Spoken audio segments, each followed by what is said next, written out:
Bonjour à tous, bienvenue sur la chaîne YouTube Mécanique Sportive, c'est Nicolas. Aujourd'hui, je vous présente la nouvelle Peugeot 208. Et ouais, ça faisait longtemps que je l'attendais, hein. Elle avait été présentée à Sochaux il y a quelques temps, à la fin du printemps. J'ai enfin mis les mains dessus. Je vais vous faire une présentation détaillée comme d'habitude. Je vous dis tout ce qui change sur l'extérieur, à l'intérieur. Et aujourd'hui, la version que je vous présente, c'est la i208. Les versions thermiques arriveront un petit peu plus tard, mais dès que ça sort, je vous promets, je vous en chope une directement pour voir ce que ça donne, puisqu'il va y avoir des nouveautés également sur les versions thermiques. Il va y avoir des versions hybrides. Enfin, une 208 hybride. Hybride simple, full hybride, j'ai hâte d'essayer ça. Aujourd'hui, c'est la 100% électrique et je vous donne toutes les caractéristiques de cette nouvelle batterie également. Donc, nouvelle 208, elle est disponible en électrique, en hybride ou en thermique. On aura le choix entre de l'hybride 100 chevaux ou 136 chevaux avec ce nouveau moteur 1,2 litre. C'est enfin un nouveau moteur qui était revu, fini, la transmission qui avait des problèmes, etc. Ce sera par chaîne cette fois-ci, 100 chevaux ou 106 chevaux avec une hybridation 48 volts, mais qui arrive également avec une nouvelle boîte de vitesse. C'est une boîte double embrayage, 6 rapports. Fini la EAT8 comme on retrouvait sur quasiment toutes les voitures du groupe. Maintenant ça change, on passe à une boîte de vitesse double embrayage, 6 rapports. Ensuite, il y aura les versions PureTech qui restent encore, hein. Le 1,2 litre PureTech, donc l'ancienne version avec soit le 75 chevaux en boîte de vitesse manuelle 5 rapports, soit le 100 chevaux, le PureTech 100 en boîte de vitesse manuelle 6 rapports. Donc vous avez le choix quand même, je vous conseillerais quand même vraiment les futurs hybrides. J'ai essayé cette hybridation 136 chevaux sur le nouveau C5. J'ai essayé également sur la 3008, mais c'était pas forcément encore un jour, mais j'ai hâte d'essayer les nouvelles versions. En tout cas, sur la Citroën, c'était extraordinaire. Les consommations étaient dingues, surtout sur un gros bébé comme ça. Donc, j'ose même pas imaginer ce que ça va donner sur une petite 208. Je pense que les consommations vont être au top du top. C'est une petite micro-hybridation, mais un petit peu plus poussée. C'est pas vraiment un full hybride, c'est un mild plus, mais mini full. Mais c'est quand même assez intéressant. Avec une batterie 48 volts de seulement 0,4 kWh. La plupart des full hybrides, c'est des 1,2 kWh. Donc, vous voyez, c'est un petit peu plus petit, mais d'un côté, c'est plus léger. Ah, ça a quand même des avantages, donc j'ai hâte d'essayer ça. Ensuite, version électrique, il reste toujours deux versions. Soit la version 136 chevaux, comme on avait avant, exactement la même batterie et tout ça, donc qui vient de la première i208, que je vous conseille plus vraiment, puisque ce qu'on a là, c'est nouveau moteur, nouvelle batterie. Alors la batterie augmente un tout petit peu en capacité. La puissance par contre, elle passe de 136 chevaux à 156 chevaux, ce qui crée quand même un réel gap et qui est quand même plutôt intéressant.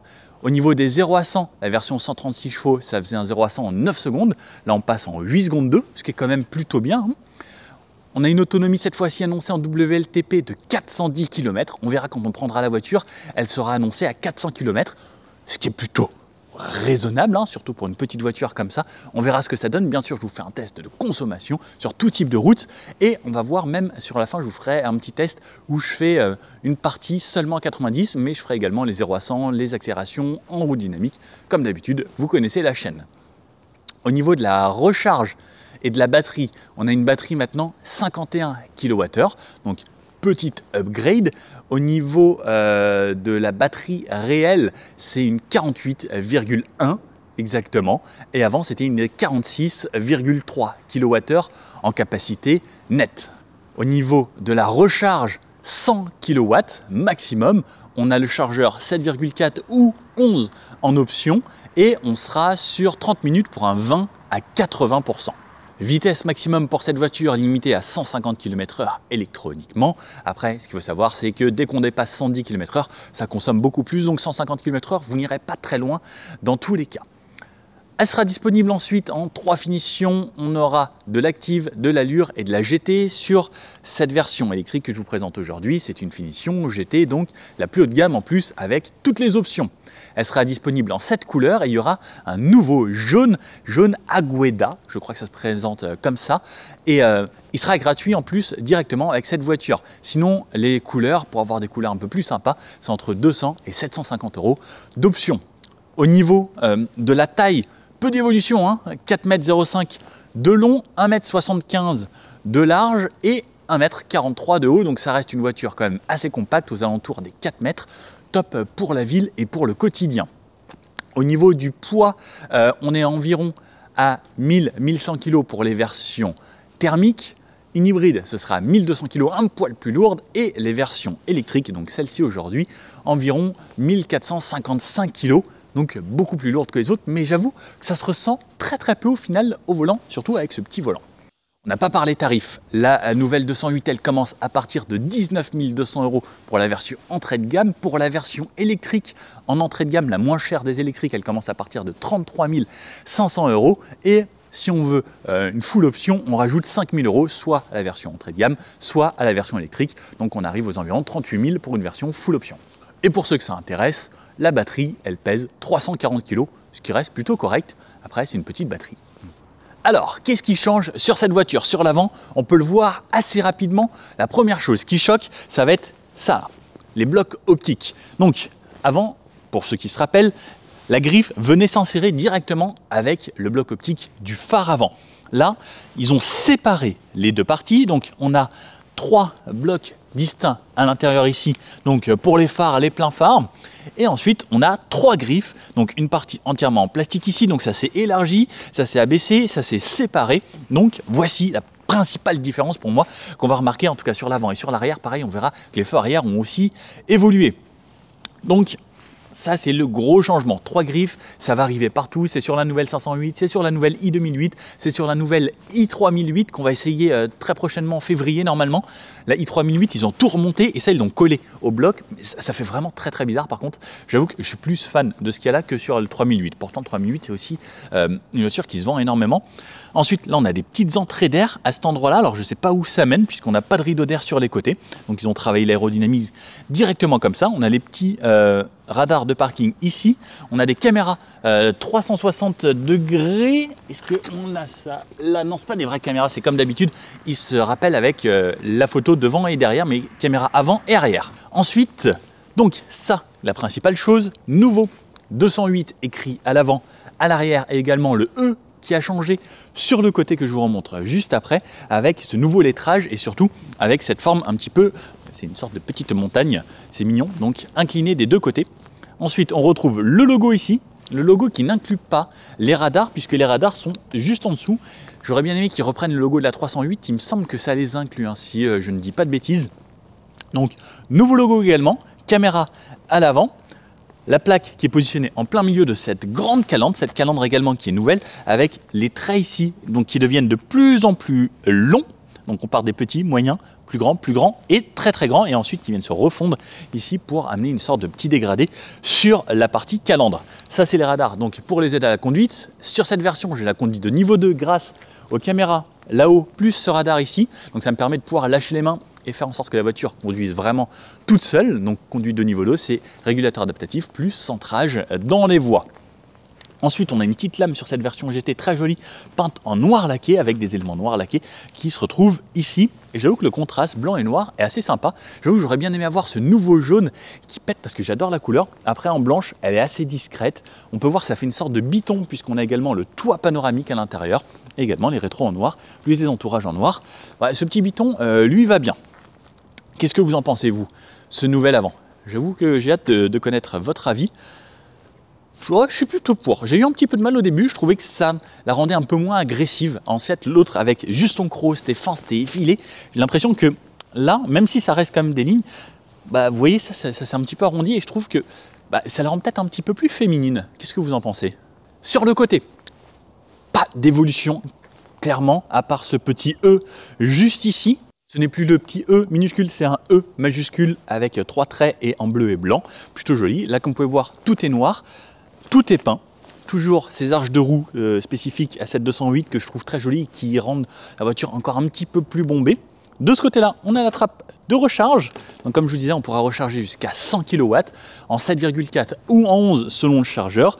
Et le 20 à 80%, mais environ 30 minutes pour une recharge complète. Il faudra peut-être compter environ 1 heure sur une borne rapide. Des poignées anti-frigo à l'avant et à l'arrière. Avec le keyless, on a juste à appuyer ici ou quand on s'approche la voiture se déverrouille, la lame en bas est peinte en blanc, c'est plutôt joli, quelque chose d'assez simple. Et par contre, on a des nouvelles jantes. Peugeot aime bien ce nouveau style de jantes là, assez plein comme ça. Ils appelaient ça les motifs un peu disruptifs sur la nouvelle 408. Il y a un petit peu ce concept-là et surtout les centres de roue sont quand même vraiment beaucoup plus jolis qu'à l'avant. On a des pneus Michelin Prémassy 4. On verra ce que ça donne sur la route. On va se faire un petit test très dynamique tout à l'heure. Donc comme on peut le voir, 4,05 m, c'est une voiture assez compacte et qui va être pratique pour le quotidien. Au niveau de l'arrière de cette voiture, donc comme je disais, tout le haut est peint en noir, puisqu'en plus on a le toit vitré, donc haut, l'antenne type requin en noir, le long béquet ici qui donne un petit air assez dynamique sur ce GT Pack, joli, qui intègre le troisième feu stop ici, couleur blanche, vitre arrière surteintée avec l'essuie-glace, et ensuite on arrive là ici à ces nouveaux feux arrière, donc 3 griffes, avant on avait 3 verticales. Selon les finitions, on peut avoir des blocs plus ou moins gros ou LED plus ou moins jolis. Donc là, sur cette GT, donc aligné comme ça à l'horizontale, un petit peu décalé, on a l'impression. Toujours avec le petit Peugeot sur le côté. Bon, c'est plutôt joli. J'ai même pas vu le clignotant. Bougez pas, hein, parce que je l'avais pas encore mis. À quoi ça ressemble? Il est où? Ah, il est là! Il est bien caché, il était quasiment invisible. Et ce qui est top à l'avant également, c'est que vous avez vu, il n'éteint pas les griffes ou autres. Ça, j'aime bien parce que j'aime pas quand ça éteint. C'est l'impression que c'est quelqu'un qui, il lui manque un œil ou un truc. Enfin, je trouve ça bizarre. Voilà, j'aime pas. Donc, ces nouveaux blocs et on peut voir le bandeau que l'on retrouvait également sur quasiment toutes les Peugeot. Sauf que maintenant, c'est écrit Peugeot directement ici. On n'a plus le petit logo. Eh bien, on a écrit Peugeot en toutes lettres, en gris mat. C'est plutôt sympa. Un peu plus bas, on retrouve le I avec ce nouveau E et ce nouveau 208 avec cette nouvelle écriture et police, tout comme le GT là-bas, qui reprend exactement la même forme. Ensuite, tout est peint. Aucun plastique apparent sur cette finition GT. Je trouve ça très joli. Ça fait quand même beaucoup plus qualitatif. Et ensuite, cette partie noire au centre, là, pareil, peinte avec le gros feu au milieu et les réflecteurs sur les côtés. Bien sûr, pas d'échappement, car version électrique. Pour ouvrir le coffre, c'est ici. Hop, on appuie. On ouvre manuellement. Dans le coffre, 309 litres de chargement pour cette version électrique, 352 litres pour les versions thermiques. Là, il y a mon sac avec les câbles de recharge pour la maison. Je vais décaler ça. Hop, les caméras, je les mets sur le côté. Je sais que vous aimez bien. Hop. Parce que vraiment, je me fais engueuler maintenant quand je le fais plus. Parce que ça passe tout juste. Bon, il ne faut pas que je sorte du chinois à volonté, quoi. Voilà, 309 litres. Il y a un petit peu d'espace. C'est pas ce qu'il y a de plus grand. Mais bon. Personnellement, moi ça me suffit, ou pour un couple, bon, c'est plutôt correct. Après, j'ai pas d'idée si on peut rentrer une poussette là-dedans. Bon, je pense que si, petite poussette. Allez, allons voir l'arrière. Alors, allons voir les places arrière. Donc, j'ouvre cette portière, plutôt légère. Allez, je viens me glisser dedans. Hop. Alors, là en plus, je suis bien emmitouflé dans mon manteau. Je vais tout de suite relever mon appui-tête, parce que sinon il est trop bas. Portière. Donc quasiment tout en plastique dur avec juste la petite finition et ce simili ici au niveau de l'accoudoir avec les petites surpiqûres en kryptonite comme ça. Tout petit accoudoir, mais bon. Donc moi je fais 1,80 m. Lorsque je me glisse à l'arrière, le siège de l'avant il est réglé pour moi lorsque je conduis. Il me reste encore un petit peu de place pour les genoux. Par contre, j'ai pas de quoi mettre mes pieds sous les sièges parce qu'il y a une sorte de bordure qui fait tout sous le siège. Pareil, si vous reculez ce siège à fond, eh bien, vous ne pourrez pas mettre vos pieds en arrière puisqu'on a également une bordure. Alors c'est assez spécial, mais bon, pourquoi pas. Il me reste quand même un peu de place pour les genoux. Au niveau de la tête, je suis juste. Par contre, je ne peux pas mettre ma tête en arrière, sinon je viens cogner là-dessus. J'ai la LED qui m'arrive pile poil dans l'œil. Poignée aux 4 coins, donc chacun a sa poignée. On a les petits filets quand même à l'arrière, ce qui reste un plus. Un port USB-C, un port USB-A, donc pour recharger tablette, téléphone ou autre. Après, la banquette est plutôt confortable, elle est agréable, elle est douce et surtout, moi j'adore cette texture ici avec cette sorte d'alcantara, les surpiqûres. C'est très bien fait, c'est vraiment joli. Pas d'accoudoir central. La troisième ceinture directement ici. On a toujours les fixations Top Tether et Isofix directement sur les sièges avec les petites fermetures, ce qui rend le truc quand même beaucoup plus joli. Et pareil, je crois que les fermetures, c'est des nouvelles qui sont assez belles. Voilà ici pour l'arrière. Ouais, bon, si c'est pour faire de la vie l'autre. Après, j'avoue que là, si je me mets droit, dès que je tourne la tête, bah, je me tape la tête là-dessus. Alors heureusement que c'était un petit peu moussé et que ça amortit un peu. Mais quoique d'un côté ça peut être cool si je veux juste dormir. Je me cale appuie-tête plus là. Je peux dormir.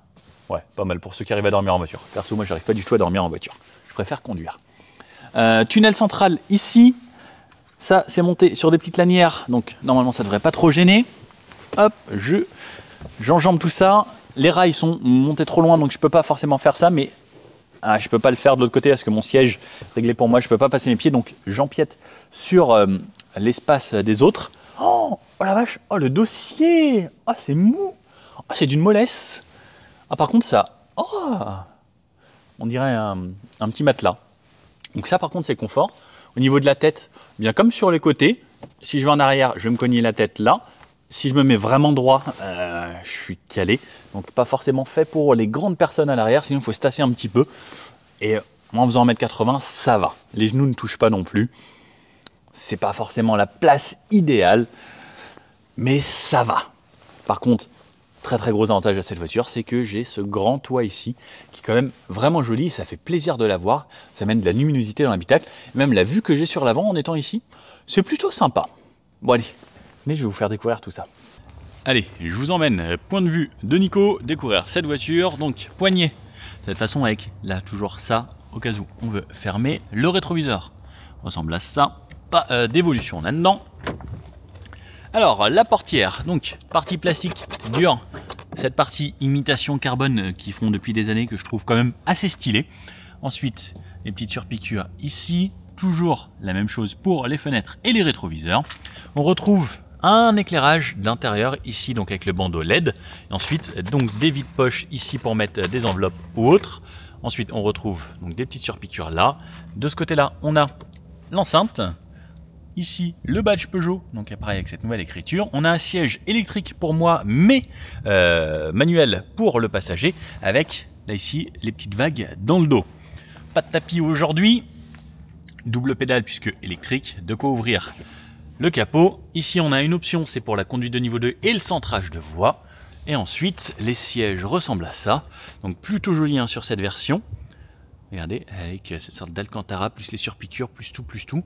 En vrai, moi je les trouve vraiment très très jolis. Et c'est pareil, cette texture est hyper agréable. Allez, je vous emmène à l'intérieur. Il fait pas chaud aujourd'hui. On sera mieux à cet endroit-là. Alors, je me recule. Alors, hop, voilà, on voit comme ça parce que sinon, là, vous voyez rien. Donc ça, en gros, il faut regarder le volant et le compteur comme ça. Alors, je peux être assez grand. Moi, je touche à peine les pédales. Par contre, à cette taille-là, vous mettez plus personne derrière. Hop, revenez de ce côté. Le volant, on connaît. Donc, petit volant, le GT ici, le nouveau logo. On retrouve toujours les mêmes choses sur les côtés. Donc ça, pour faire défiler les compteurs, ça pour le volume. Si j'appuie sur les deux, ça met mute, la commande vocale. Et sur la droite, ça va être la liste pour la radio. Et faire défiler également et décrocher ou raccrocher au téléphone, juste ici. Alors le petit volant, on s'y habitue et on regarde toujours par-dessus pour voir le compteur qui lui se situe au-dessus. Parce qu'on ne peut pas voir à travers, sinon en fait on voit juste ça. Donc toujours par-dessus. On a le iCockpit 3D, donc avec là vous pouvez voir des valeurs. Je peux faire défiler les menus. Donc comme d'habitude, on a soit les énergies. Alors par contre, ce que je pourrais reprocher, c'est que c'est toujours très très lent ici. Donc là je vois combien il me reste de batterie.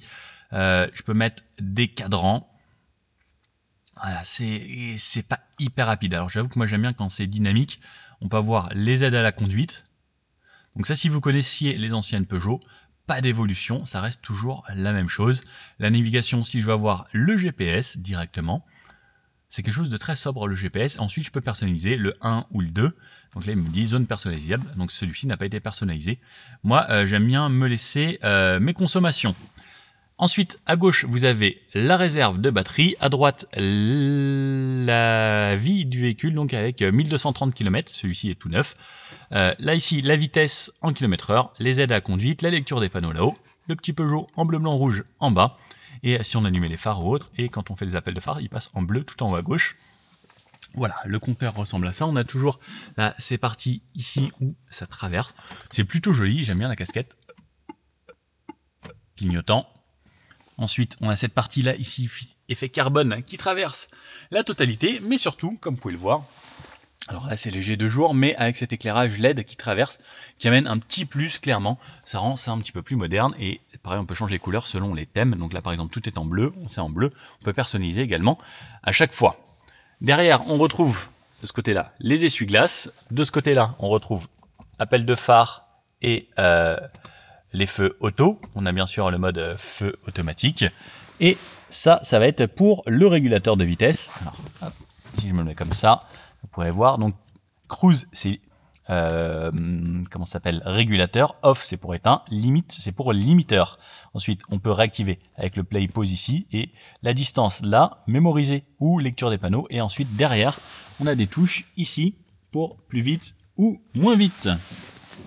Là, normalement, vous savez tout sur ça. Ensuite, l'écran ici qui évolue maintenant, il est de cette taille-là sur toutes les Peugeot 208. Donc, on a toujours des raccourcis. Ici, la touche Home qui m'amène à ça. Les raccourcis voiture. Ici, les raccourcis climatisation. Ici, hop, clim. Plus fort, moins fort, activer, éteindre. Le seul petit truc que je pourrais reprocher, c'est que sur 1, moi je mets toujours sur 1 pour que ce soit discret et surtout que vous entendiez pas en vidéo, c'est écouter. Alors, je sais pas si vous l'entendez, mais je trouve que c'est un poil bruyant pour 1. Ensuite, on a des touches personnalisables. Ici, on peut retourner au menu, on peut faire défiler, bien sûr, en tactile. On a la radio et autres, on a le Apple CarPlay, l'Android Auto en sans fil, donc mirror screen, comme vous pouvez le voir ici. On a le GPS, donc ça, c'est des widgets que vous pouvez personnaliser. C'est ce qu'on retrouve sur toutes les nouvelles Peugeot de nos jours. On a toujours des raccourcis vers le haut. Et ensuite, les menus, et ce que j'aime bien, c'est qu'on a toujours des vrais raccourcis en physique. Éteindre la clim, par exemple, directement ici, mettre au max, le recyclage d'air, le warning, verrouillage du véhicule, les désembuages avant, arrière, les sièges chauffants, ils sont ici, sur 3 positions, pour moi, de ce côté-là, et le passager là-bas, je peux l'éteindre. Le volume, à cet endroit-là, alors ça, j'aime bien que ce soit toujours là, en rond, et j'aime beaucoup, et si je veux éteindre, j'ai juste appuyé dessus, mute. Ensuite, on retrouve, comme on a l'habitude, cette partie ici, donc quand j'appuie, qui se déploie. Hey, coucou. Chargeur par induction à l'intérieur, on peut retrouver les ports USB, USB-C des deux côtés, recharge rapide de ce côté-là, connexion de ce côté-là. Moi, j'aime bien le mettre en filaire. Et puis voilà, là, de quoi mettre un stylo ou autre, ou son téléphone, si l'on souhaite. On peut refermer, et ensuite, un petit peu plus bas, on a un vide-poche. Donc, la clé ressemble à ça, avec le nouveau logo à l'arrière. Chose de très simple, on peut éclairer aussi de loin pour savoir où on est garé sur un parking. La prise 12 volts. Ensuite, on retrouve ça là, le sélecteur de vitesse qu'il y a maintenant sur toutes les Peugeot. Pour passer en marche avant, hop, je tire vers moi. Alors, il faut que je démarre la voiture parce qu'elle est arrêtée. Ça y est, la voiture est démarrée. Je tire vers moi, je passe en drive, je pousse, je passe en reculé. On a les caméras, donc comme je vous disais, pas de vrai 360, mais quand on avance ou qu'on recule, les caméras sont de belle qualité. Enfin, ah non, ça reste toujours pas de la HD en fait, mais c'est plutôt joli. Et quand je passe en avant, je vois l'avant ou l'arrière. C'est quand même assez pratique d'avoir avant et arrière. Ensuite, donc là, je suis en D. Je peux passer en B si j'appuie sur le B. Donc le B, c'est le mode break. Et parking tout en haut. On a toujours cette façon ici, imitation carbone, on dirait un petit covering posé dessus. Alors bon, ça fait l'illusion. Ensuite, double porte-gobelet ici, le frein à main et les drive modes. Les drive modes, on a toujours 3 modes. Donc tout en bas, c'est éco. Je monte une fois, je suis en normal. Je monte une autre fois, je suis en sport. Et donc on a l'affichage de ces modes juste ici. Sport, normal, éco. Et ça me fera changer également les couleurs du compteur. Donc là par exemple en éco, je suis en bleu. Et si je passe en sport, ça va passer donc les menus ici qui sont un petit peu plus en vert, tout comme les petits widgets en vert. Et pareil, quand je retournerai à l'accueil, ce sera en vert. Bon, voilà. Donc double porte-gobelet, petit accoudoir ici, bien moussé, qui est très agréable. Et on a un petit peu d'espace au fond. Donc il est quand même assez profond. Et toujours cette partie que je peux enlever au cas où je le souhaite. Les sièges, donc je vous avais montré. Le toit panoramique ici, qui est quand même vraiment très plaisant. Vivement que ce soit le printemps et qu'on ait des belles feuilles et un beau ciel bleu. Ensuite, sur le haut, on a la touche SOS, l'assistance ici. Si j'appuie au milieu, ça m'allume les 3 LED. Si j'appuie sur le côté, donc ça c'est un progressivement, j'appuie sur le côté, j'allume une seule LED du côté. Là, j'ai des informations pour les ceintures, qui les a bouclées ou pas. Ensuite, le rétroviseur sans bord, donc ça c'est plutôt joli, ça fait quand même assez qualitatif. Et de ce côté-là, hop, miroir avec double LED. Et j'avoue que je ne pense jamais à montrer celui du passager. Celui du passager également, double LED, plutôt sympathique. Là-haut, on retrouve haut-parleur également, pas au centre. Là-bas, c'est le petit capteur pour la température et le soleil. Là, donc je vous montre ça, et un petit peu plus bas, on a la boîte à gants, et comme vous pouvez voir, la couleur a changé ici. Hop. Boîte à gants toujours très profonde, bonne chose de chez Peugeot. On peut le voir là, on peut normalement mettre des grandes bouteilles d'1,5 litre ici, le carnet là. Donc on a vraiment de l'espace, tout comme dans les bacs de porte, on peut mettre des grandes bouteilles d'1,5 litre. Ça c'est le top. Bon allez, allons essayer cette voiture, voir ce que ça donne niveau consommation, niveau autonomie, tout ça, tout ça. Go. Alors, je pars de Poissy, de l'usine Peugeot, où je viens de récupérer cette voiture. Elle m'indique 99% de batterie et 400 km d'autonomie. Elle est donnée pour 410. Alors, j'espère qu'elle prend un petit peu en compte les températures et autres. Et là, il fait actuellement 9 degrés. Il fait plutôt bon. Hier, il faisait 0. J'avais eu bien froid. Donc, c'est parti. On va se faire, comme d'habitude, tout type de route. On va bien sûr essayer tous les drive modes. Je vais commencer en normal. Et on va se diriger assez loin. Là, j'ai combien? J'ai 104 km pour aller où je veux avec vraiment tout type de route. On commence déjà par un petit bout de 50. Attention pour les gens qui habitent à Poissy, ici ou dans le coin. Ils ont passé cette route là qui mène à Poissy à 50. C'était 70 avant, avec un très très beau radar. Donc on va voir les aides à la conduite également. Donc je pourrais m'activer mon limiteur ou mon cruise. Je vais me le mettre à 50 ici tout de suite pour commencer, puisque c'est 50. Ce serait dommage de prendre une amende directe. Donc, conduite de niveau 2, on a toutes les options sur cette 208 GT, régulateur adaptatif, centrage de voix, la totale. Moi j'adore ça, je sens que ça va être un bon essai, puisqu'on a déjà toutes ces aides à la conduite. Après ça reste la 208, voiture assez simple, voiture électrique, donc forcément silencieuse, pas de bruit de moteur, pas de vibration et autres. Après ça reste une 208, donc on entend forcément un petit peu les bruits de roulement, un petit peu ce qui se passe à l'extérieur. C'est pas forcément ce qu'il y a de mieux à insonoriser, c'est pas une des voitures haut de gamme. Au niveau de l'intérieur, on peut le voir, hein, c'est quelque chose d'assez moderne, on va dire. Il faut toujours se refaire à ce petit volant qui est pratique en ville. En fait, une fois qu'on s'y est fait, on est content. Quand on reprend un grand volant, on trouve ça hyper bizarre. Par contre, quand on vient d'un grand volant et qu'on tombe là-dessus, on trouve ça un petit peu bizarre. Pareil, le fait de regarder au-dessus du compteur, ça c'est toujours le côté assez spécial de chez Peugeot. Il y a très peu de marques qui font ça au final. Toyota s'y met maintenant, nouvelle Prius, nouveau CHR, on a également ça. On aime ou on n'aime pas, c'est dur de s'y faire au début. Quand on s'y fait, ça va. J'avoue que j'ai une préférence sur la 308 ou le 3008. Je trouve que c'est un petit peu plus facile à trouver sa position, en tout cas pour quelqu'un de grand. Donc à 50, bon, ça reste très agréable. J'ai remis bien sûr tous les compteurs à zéro pour les consommations, de vous faire sur les 103 km ou 104 km une idée de la consommation sur du mixte. Je trouve ça quand même assez intéressant. Et surtout là, on a maintenant donc la voiture en 156 chevaux avec ce nouveau moteur et ces nouvelles batteries, comme je vous ai expliqué, qui est quand même un vrai plus et qui est arrivé sur tous les véhicules de la gamme Stellantis qui sont électriques. Regardez, là je touche à rien. Bien sûr, la voiture va jusqu'à l'arrêt complet. Ça reste quand même un vrai plus. Et il y a le auto hold qui s'active. Alors ça, c'est un petit truc même qu'on retrouve sur la 208 qui n'était pas électrique. Le hold, il se met seulement avec les aides à la conduite. On n'a pas le hold directement au frein si on conduit de nous-mêmes. Alors je trouve ça un petit peu dommage. J'aurais bien aimé avoir cette option. Mais soit c'est moi qui l'ai jamais trouvé. N'hésitez pas à me dire. Mais moi, je pense qu'on ne l'a pas. C'est quelque chose que j'aurais bien aimé. Là, pareil, hein, je me suis laissé les aides à la conduite. Ça suit ce qu'il y a devant. Ça suit le trafic. Elle reste dans sa voie.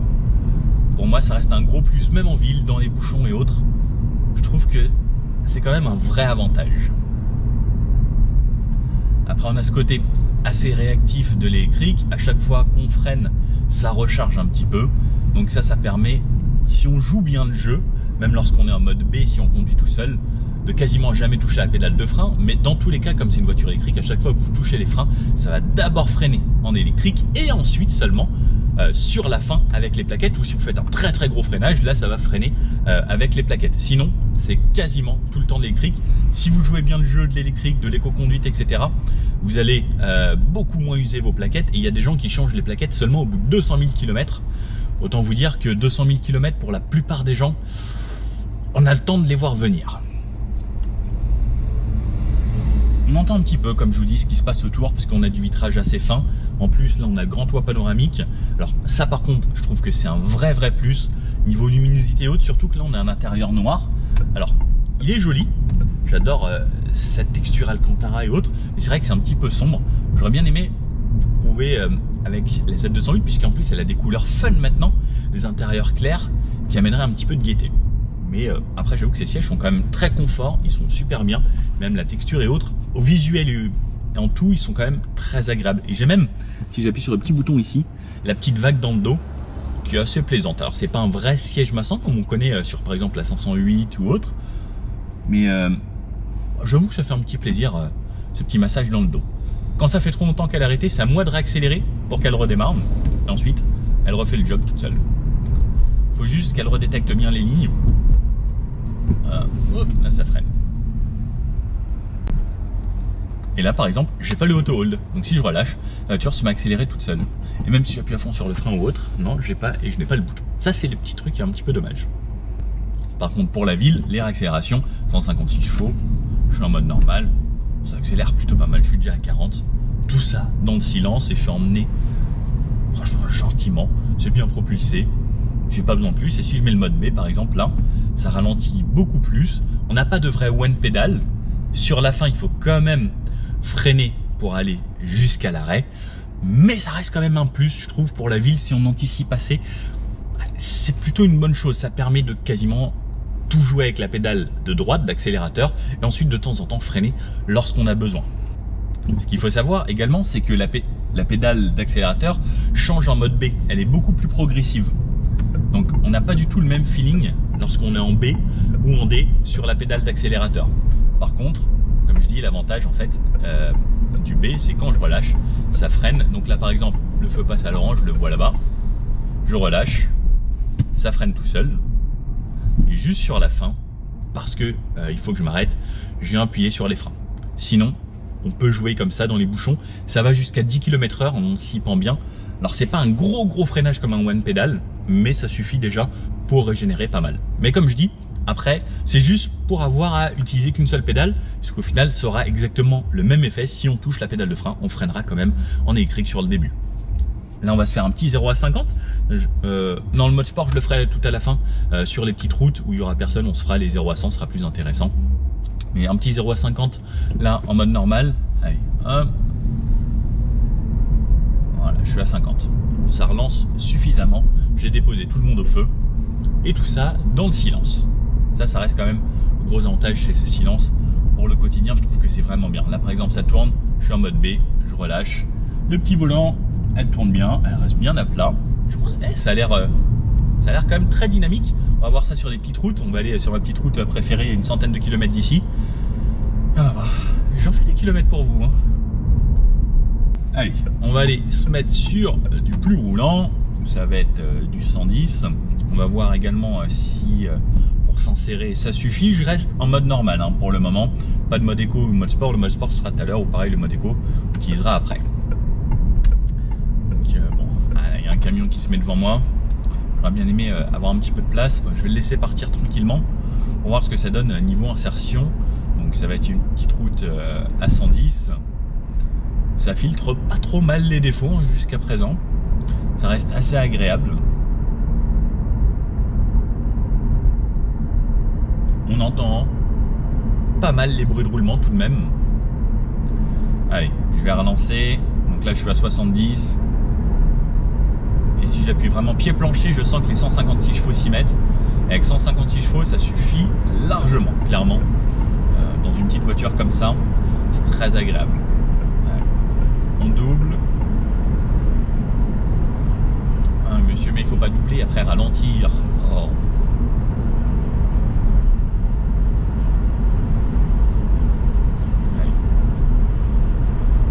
Même en normal, si j'appuie au fond de la pédale, ça me met le mode sport. Si je reste en normal, ça reste comme ça. C'est là, hop, 110 au régulateur. Je mets Z à la conduite. Donc, à 110. On commence commence à avoir un petit peu de bruit du vent. Pas mal pare-brise et rétro. Un tout petit peu sur le haut.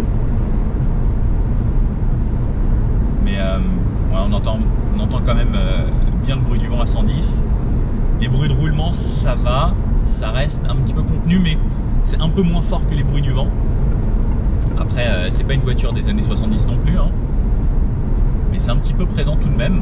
Pourtant, il n'y a pas de vent aujourd'hui.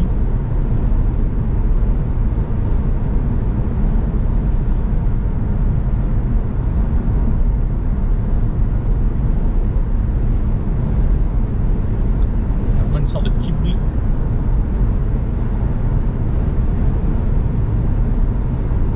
J'entends plus là. Qui vient du toit en fait. Ouais, c'est sûrement à cause des joints.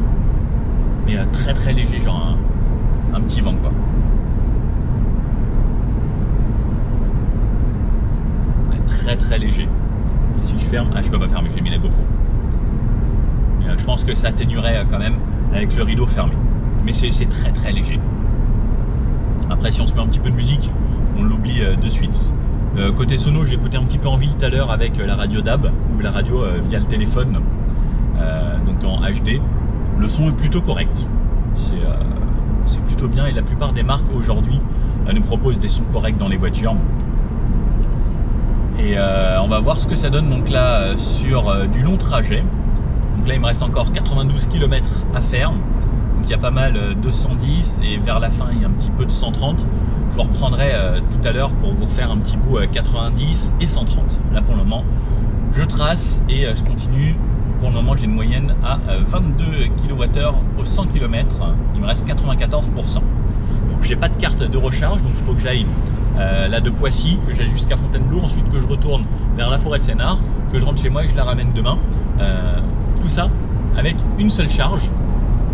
Normalement, ça devrait le faire. Il fait quand même assez froid, donc le chauffage ça joue. Mais je suis confiant. Indique 386 km encore. Ça va? Croise les doigts. Bon, jusque là j'ai réalisé 75 km et j'étais à 110. Là je viens tout juste de me remettre à 90 pour faire le petit bout 90. Voiture agréable, elle me conduit depuis tout à l'heure. 75 km avec une moyenne de 14,8 kWh au 100, ce qui est vraiment très bien, surtout que j'ai fait beaucoup de 110, un peu de 90, un poil de bouchon, mais je suis assez surpris par la conso. Bon, 90 c'est plutôt agréable. Au niveau conso en instantané, alors je sais pas si je l'ai, ouais, ouais là, ça remonte un petit peu, c'est un petit peu en légère montée, c'est 16. Mais alors je vais mettre à 130 tout de suite. Waouh, ça avance bien. 100, 105, 110, 115, 122, 130. Donc quand je mets vraiment pied plancher, kick down, je vous referai un petit peu à 90 après, parce que sinon il allait y avoir du monde. Les 156 chevaux, ils sont vraiment bien ressentir. Donc ça c'est très agréable. 130 km/h, j'ai toujours toutes mes ailes à la conduite. Par contre là on commence à avoir quand même beaucoup de bruit du vent.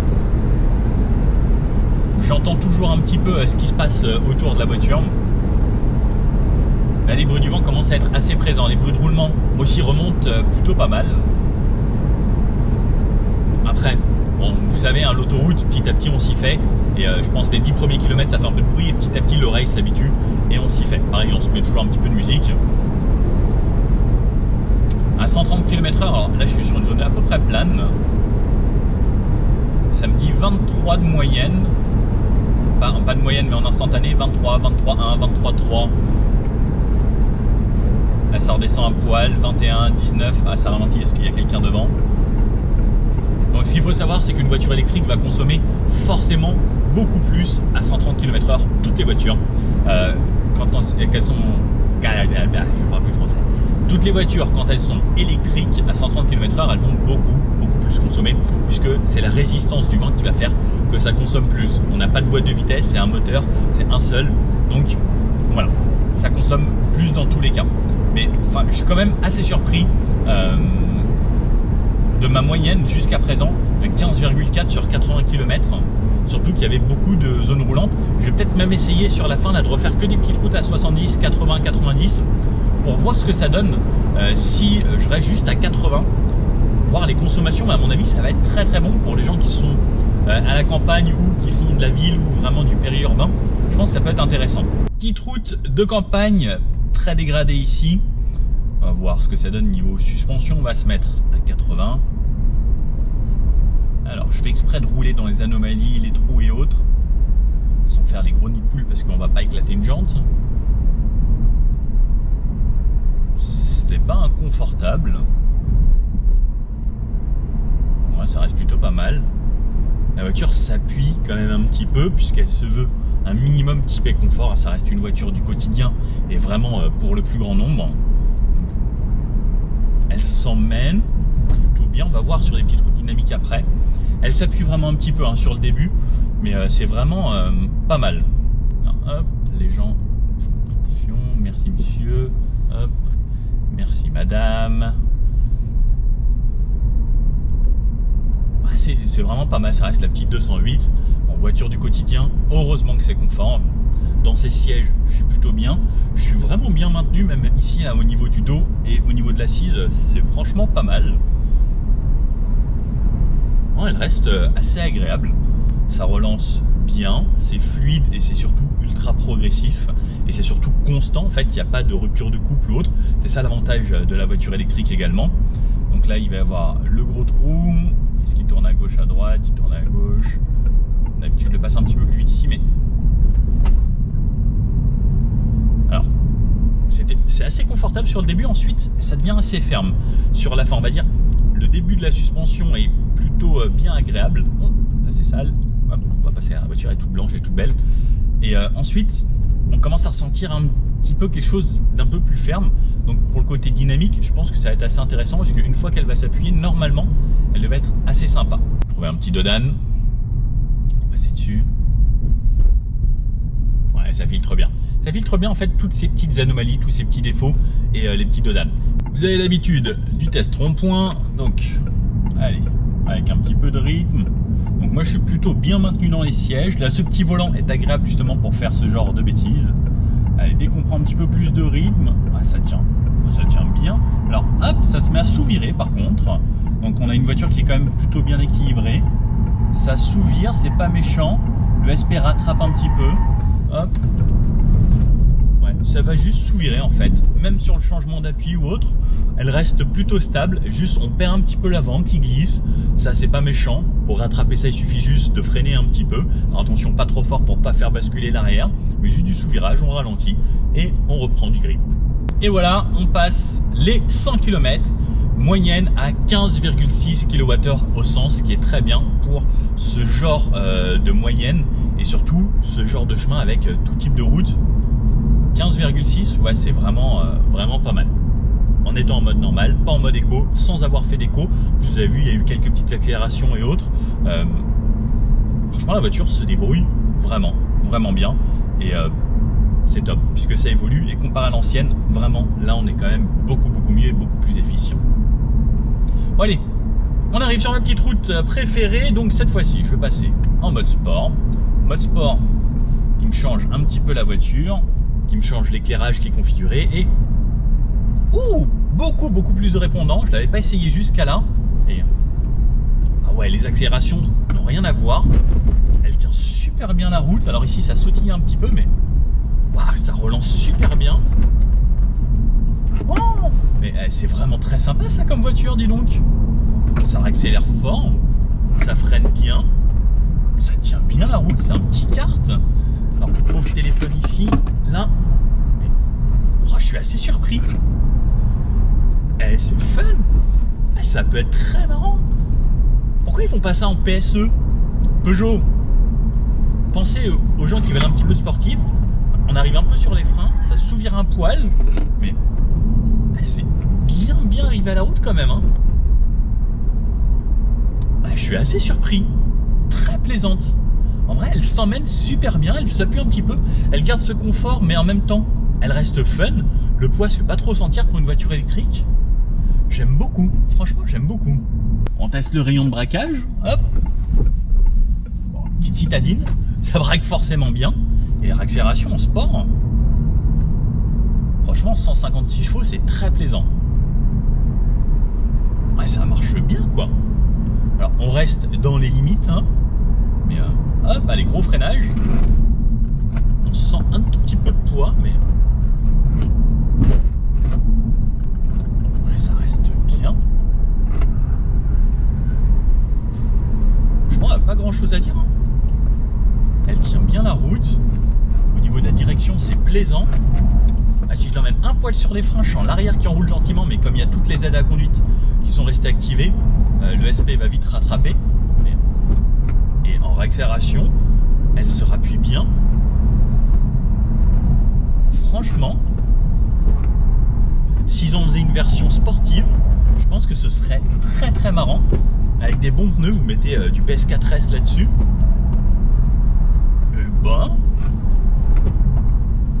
Et ben, mon petit Joujou, c'est franchement très fun.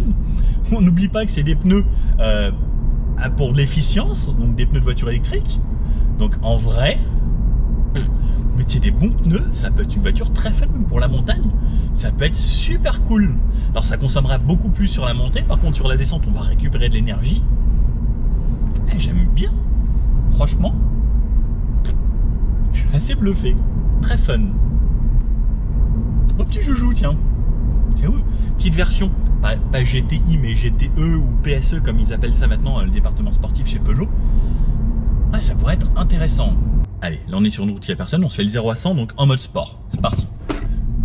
Allez, 10, 20, 30, 40, 50, 60, 70, 80, 90 et 100. Gros freinage jusqu'à 0. Ça freine plutôt bien. On change de mode. On passe en mode normal, comme ça on se fera fait tous les modes. Allez, c'est parti. Alors, on le sent en mode normal, c'est tout de suite beaucoup plus soft. 60, 70, 80, 90 et 100. Ouais, c'est beaucoup plus soft. Et on passe en mode éco. Hop, le plus bas. On se reteste. Donc, limite performance thermique énergétique. Allez, c'est parti. On voit que là, c'est très soft, c'est très doux. 40, 50, 60, 70, 80, 90 et 100. Donc on peut le voir, c'est quand même beaucoup plus soft. Rien à voir avec le mode sport. Et assez agréable. Pour quelqu'un qui n'est pas pressé, le mode éco ira très bien.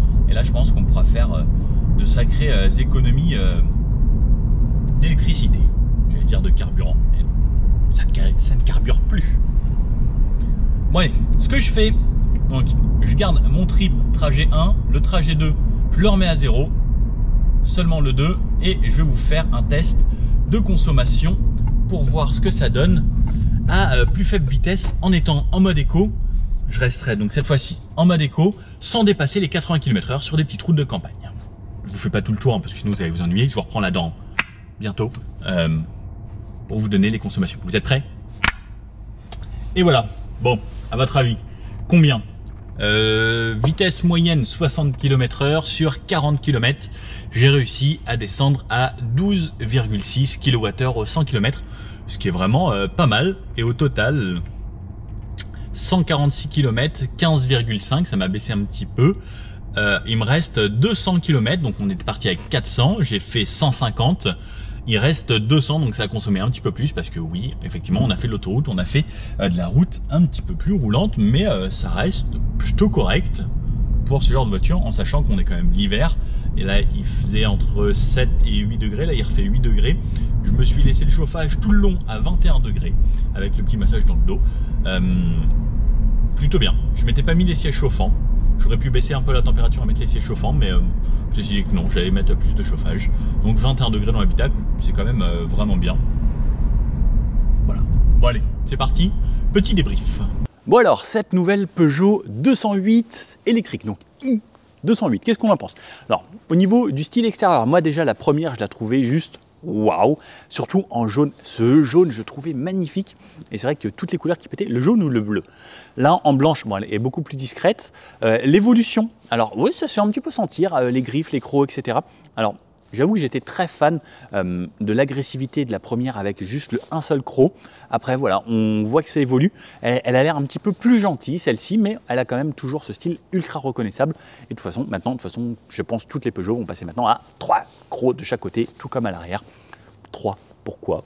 Je ne sais pas, mais en tout cas, bon, il faut se renouveler. Ça fera en sorte que ce soit bien distinct. Au niveau de l'autonomie de la batterie, des consommations, franchement, c'est plutôt économe, c'est assez efficient. Comparé à l'ancienne version, on fait quand même de meilleures statistiques ici. On pourra compter sur, dans les conditions que j'ai eues sur cet essai, hein, avec une température entre 5 et 7 degrés. Regardez, il fait encore bien froid. 300 km réels sur du mixte. Bien sûr, si on fait l'autoroute, on sera plus aux alentours des 200 km à 130 km/h. Mais ça reste quand même beaucoup plus efficient que l'ancienne version où si on faisait 150 km, on serrait quand même déjà bien les fesses. Là, je me sens déjà plus en confiance et très agréable. 156 chevaux, c'est vrai que c'est un vrai plus si on l'utilise de façon sportive. Alors ça va consommer bien sûr plus, mais on a de bonnes relances, on a quelque chose d'agréable. Et niveau châssis, je suis quand même assez surpris, ça tient très bien la route. Je me souvenais plus de quand j'avais fait la dernière fois la version 208, mais le poids ne se fait pas tant ressentir que ça, parce que quand même quasiment 1,5 tonne.